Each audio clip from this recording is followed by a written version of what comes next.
Okay, folks, I'm back. Sorry about that. Just had to have my dinner. So I'm suitably refreshed. I have a cup of tea on hand, and I'm ready to crack on. So, yeah, we've done all the army movements. We've looked at the units. We've done the ship movements, the agent movements. We've built what we need to build. All it is left for us to do is a quick look at the diplomacy. War coordination goes further than alliances and requests to join wars. It enables factions to mark specific targets, such as a particular settlement or agent. Place a marker on the campaign map to label something a war coordination target. What? I don't know what you're talking about there. Anyway, the only reason why I came in here, well, first of all, is we can have a look at which factions are not happy with us. We know that Carthage are unfriendly, and it gives you a list of why that is. Looks like they don't like the fact that we're at war with the Etruscan League and previous military actions against them, etc. We've got Sparta who are neutral, Athens who are neutral, Epirus. So we've got the list of things down here. We're obviously unfriendly with Epirus, unfriendly with Carthage, unfriendly with the Etruscan League and at war with them. That's what this symbol means here. And the rest of the people were currently neutral. So Syracuse are currently trading, which is this icon here. So what we're going to do is we're going to go to all the other people, such as Athens, and even Carthage, and see if they want to trade with us. Now, I don't think they will. If they're unfriendly, they generally don't want to trade with you, but we can only ask. You can see down here that Carthage are at war with the Turdetani, and this is their client states. These are their effective vassals, if you will, down here. So let's see if they can. Let's see if we can trade. I welcome you on behalf of the people of Carthage. Speak. Success low. Now, success low means they're not going to accept. There's no way on earth they're going to accept. And unlike in Shogun 2, I think in this game you can have as many trade partners as you want. There's no limits to how many trade treaties you can have, which is good. So no trade with Carthage. Sparta can't trade because they don't have a sea route available, so we can't trade with those. Athens we can trade with, and they're neutral, so we might have a chance of doing this. Welcome. I throw open the doors to you and bid you enjoy our talks. Or maybe not. You can see they're a client state of Macedon. So again, if we try, there's no hope in hell. So it looks like trade with them is not possible. Epirus, unfriendly. I highly doubt they're going to want to trade. I cannot. Nope, low. And finally the RDA, who are here in the province of Illyria. Let's see if they want to trade. Welcome. I throw open the doors to you and bid you enjoy our talks. Now, moderate is sort of 50-50. We could try and sweeten the deal with a payment option. We can offer them a payment, see if they accept, sort of sweeten the deal, or we can just go for it. And for now, I'm going to go for it.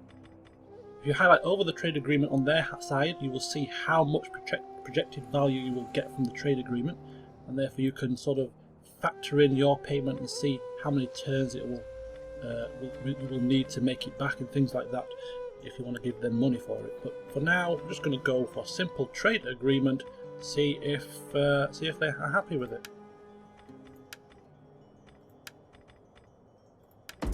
Nope. Okay, so that's all the factions that we currently know about, and apart from Syracuse, none of them are interested in trade, which is a little bit of a bummer, but we'll keep sailing our ships and working on other factions. And given time and how things play out, these people's opinions may change of us, changing the likelihood of them wanting to trade. So for now they say no, but later they may change their minds. So diplomacy is done, technology is sorted, movements have been made. Let's end the first turn, and I promise you that not every turn will be this laboured. I'm just getting warmed up. So if we just save the game over the old LP, and off we go. The campaign is officially on!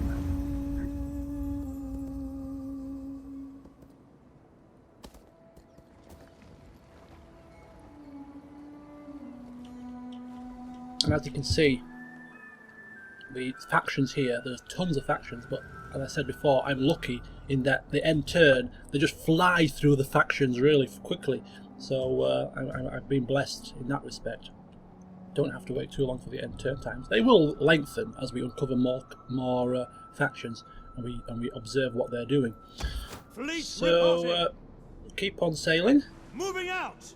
Another faction We still have encountered. a good wind. Iberia. Keep on moving. Keep on moving. Hard on the oars, you men. And should be Massalia. There we go. So a couple of factions encountered. We'll go through the event messages after we've moved the boats. And sailing down to the Mediterranean is this admiral, whom we haven't yet seen. This is Attilius Regulus. Quite good, actually. 5 and 5, pretty nifty. But we don't envisage him getting into any scuffles. He's merely on scouting mission here. So we'll take him down to this reach, down to these reaches down here, round Sparta, past Athens, up into this corner, up and then round and down to Rhodes and to Crete, and then across to Cyprus, down to Egypt, that sort of thing. So he's over there. So that's the ships sorted. So we've got a couple of things here. Trait gained. My spy, Postumius Scapula, has become loyal. Extra gravitas per turn.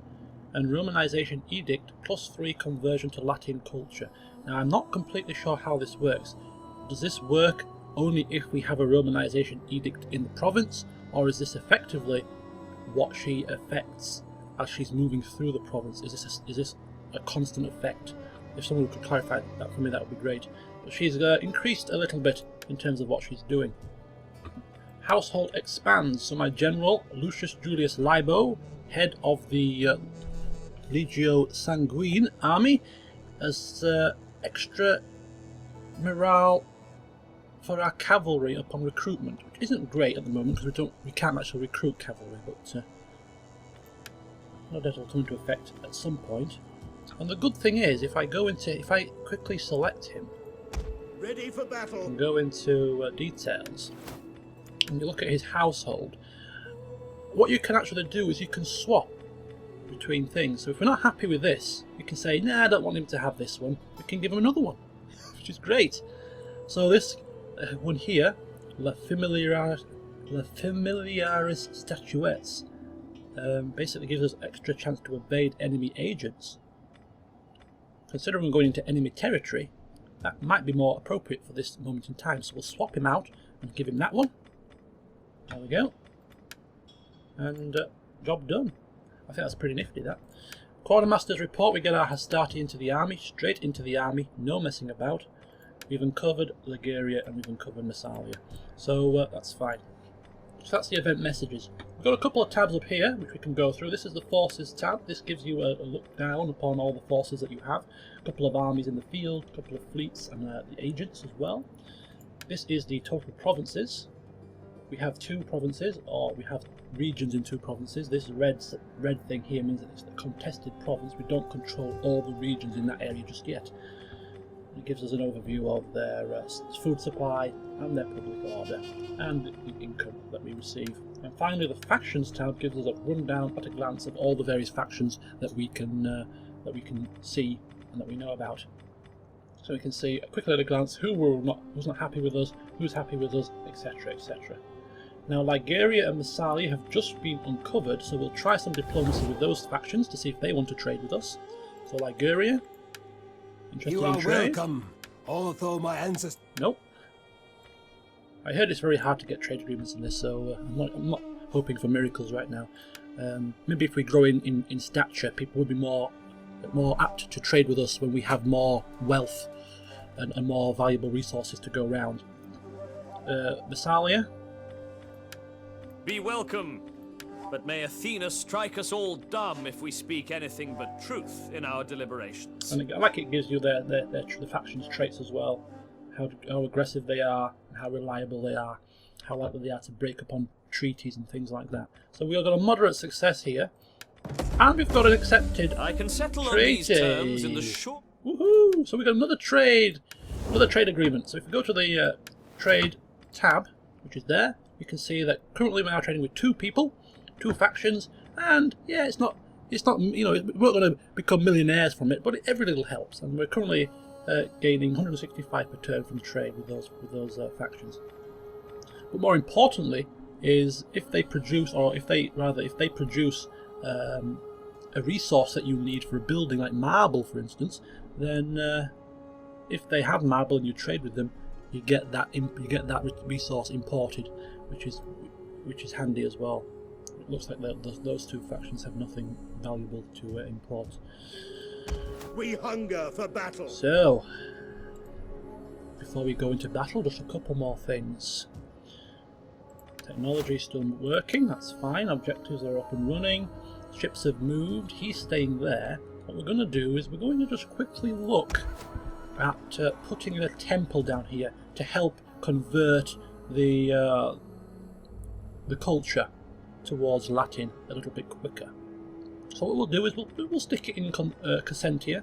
So we develop land, we develop the land, and we observe as the campaign map changes and it grows. I like that feature very much. And then we go into consecrated ground, which is the first step into building a temple. It gives us +2 public order per turn, spreads Latin culture, and it gives us extra garrison. Lovely. So that's the building down there for Magna Graecia province. And as for that, that's fine. They're still building the fish place. We can't actually get manipular barracks until we've uncovered that technology, so we'll wait for that. And I'm not going to build anything else other than perhaps farms. And farms are not that expensive, so if we go into here and into there, start with villa, and then we can upgrade it to a farming. Gives us extra 3 food and 40 wealth from agriculture. So there we go. So as I say, we're focusing on food producing buildings to start with, getting our food production up. So they should be nice and sorted. So, Velathri, we're going to take it, fingers crossed, with our faction leader and with the Legio Sanguine. But before we do, maybe we can soften them up a little bit. We can incite unrest, we can poison the well, minor damage upon all the local garrison units, and we can commit arson. This is a handy one. She has the highest cunning out of all the stats, and this weakens the garrison, softening them up a little bit for when my general walks on through. So we'll try that. 65%. Give it a blast. Costs 372. I do enjoy. I have taken a wound. Ooh, she failed and she's been wounded. So luckily she wasn't killed. It would be a very short life. But we all learn from our mistakes, so she's gone off somewhere to recover. The garrison hasn't been affected. We'll just have to take it by sheer force instead. Commander. Let's go. Besieging the settlement! So, normally I auto-resolve things like this. If we're overwhelmingly going to win, I usually auto-resolve. But seeing as it's the very first battle of the campaign, I'm certainly not going to auto-resolve it. Right, we can quick save. Lovely. And then we can fight!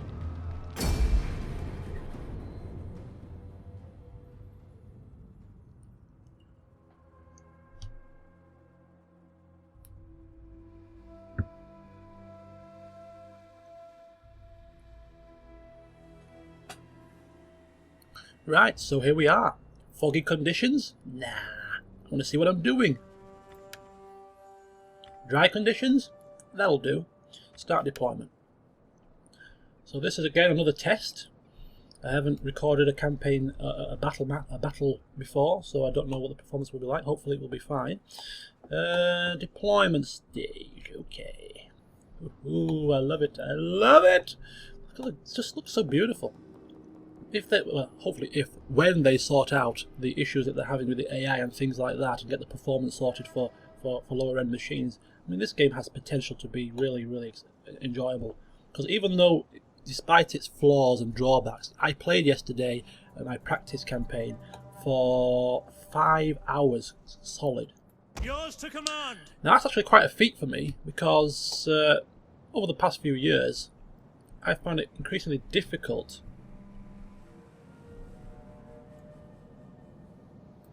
to play games for longer than about an hour and a half, 2 hours continuously. So I play for 2 hours, an hour and a half, 2 hours, and then I have to stop playing because I've had enough and do something else. I sat down last night and played this for 5 hours and didn't even know where the time went, to be perfectly frank with you. The time flew by. I was just that engrossed in the campaign. So it's a promising start, to be fair. Promising. Legatus! So here we are. Oh dear, that's wrong. That's not good. They're in the wrong formation. Astarte! Get them set out nice and straight. That'll do. General! Okay. Roman Can we rotate them a little bit? How do you rotate? You could rotate in the previous game. General! Can you rotate in this one? Can move them left and right. You can move them back and forward. How do you just slightly rotate? I don't know. I'll have to look it up. But there we go. We're going to have a two-pronged attack down the main alleyway here, and these guys are going to come in from this slightly smaller avenue here. So let's see how it works. The radar map allows an aerial view of the battle, detailing the position of your units or ships and those enemies that are visible, and also topography to assist in planning an attack. Shut up. So we get Control G to put them in a locked group, and because it's locked, what happens is you can just drag it and they maintain formation, which is pretty handy. So that's locked grouping. Get them walking. Don't want them running and wasting energy. So another little bugbear that some people find is that when you move the units, rather than defaulting to walking, they actually default to running. So when you do move them into position, you'll lock those into position as well. What you need to do is you need to hold Control, then drag them, then they walk as a default. So these guys are just going to get hidden in these trees for now. These guys are moving up, so whilst that's happening, rather than skipping forward and making it faster, I'm going to get myself engrossed in the atmosphere. Sons of Mars! As you can see, the new cinematic camera zooming in. There he is, the general, as we march towards our destination. I just love it. I love this view. You can just look at the birds flying around. You can look at the beauty of the landscape. You get a nice atmosphere from the marching, the sound of the marching soldiers. You can see them marching in formation. It's absolutely beautiful. The calm before the storm. Before battle begins. There you go. In the distance over there you can see my other troops walking down. It's just really good. You even got, look at that, you even got some deer frolicking in the background. I mean, it's just absolutely awesome.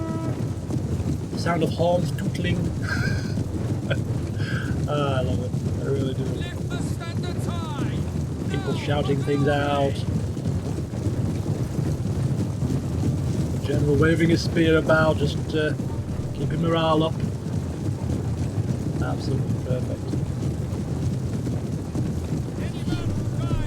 So we're getting into position, nice and steady. My guys are hidden in the trees, but I'm sure they know we're already there. They must have seen them coming, so it's hardly a surprise. But we'll get the skirmishers working first. Now, who are these? These are the Velites, and they are the Velites. We have how many Velites? We have 2. So these are the better missile troops. So we're going to put them on fire, flaming shot. And I'm going to soften those guys up. We're going to move these to the top of the hill, so that if we do get charged, we'll have the height advantage. We're fighting downhill, so we should have a big advantage there. So the melee troops, the missile troops, getting into position, ready to bombard the enemy. Now these are the levies. Not quite as good range. We're going to have to get a little bit closer. It's not a problem.